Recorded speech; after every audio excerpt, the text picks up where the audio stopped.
Hello and welcome. Today I'd like to introduce a starring actor in the new film Hollow Earth, Abel Clark. Hello. Hi. First off, who actually was the target audience for this piece? Well, the target audience was quite vague, but we decided it would be best for teenagers, probably boys, between the ages of 15 and 18, but I could see a girl going to see it as well. Okay. I'd like to ask about the character you're playing.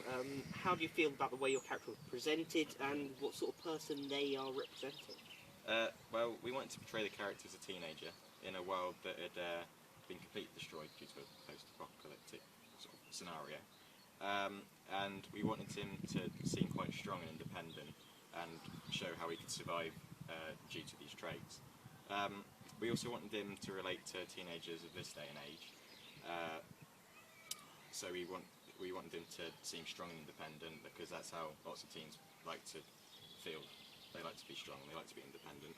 And mainly we just wanted him to make sure the character could relate to any teenager of this day and age, but take it to one extreme, because no one's going to be in an environment of a post-apocalyptic world. So. I see. So, how do you feel that a typical teenager could relate to this character?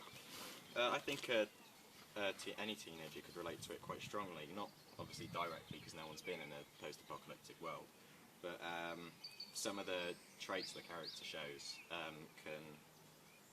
there's quite a lot of similarities between them. Like one of them is how teenagers struggle for independence because they want to get independence from school, independence from their parents, and we take it to one extreme in this, and this guy's independent completely alone, trying to survive in this world. On top of this, we want to emphasise how some teenagers feel alone, and once again we took it to one extreme and left this guy completely by himself in a scenario that is really quite horrible. Okay. So we're nearly through. Apart from the representation that your character gave, what other aspects of your product do you feel that the social group that your film was focused on? That's a tough one. Probably the mise-en-scene that we used in it, such as the costume, because the costume was quite scruffy. But there was tiny bits of style going on. He had like quite nice boots on. He had bandana around his neck. He was trying to look kind of. He hadn't just completely given up on his style. And because teens now they're all about style, so we wanted them to.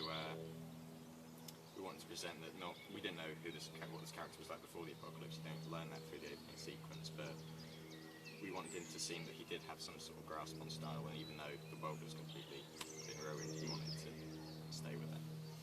Okay, final question. If you could go back and start from the pre-production of this piece, would you change the social group if you were representing, or would you go a different way about how you represented this group? I wouldn't change the social group we represent at all, because teenagers can be really complex, and if you put a teenager in an extreme situation like a post-apocalyptic world, other teenagers are going to root for him. The character also indirectly could be related to lots of teens due to insecurities and people feeling alone, so I felt that even though people wouldn't directly relate to that, they might feel subconsciously relate to that. If we were to go about presenting it a different way, I think some things would keep the same, such as how the character was and his costume, but some things didn't really focus on the social groups, like the location didn't really have anything to do with social groups. There wasn't much interaction with anything else apart from thingy attack. You can't really see any complexity to his social group, and you can see him quite bleak at times. Yeah. So. Okay then. Well, thanks for coming over today, and good luck for the prosperity of this film. Thank you. Pleasure.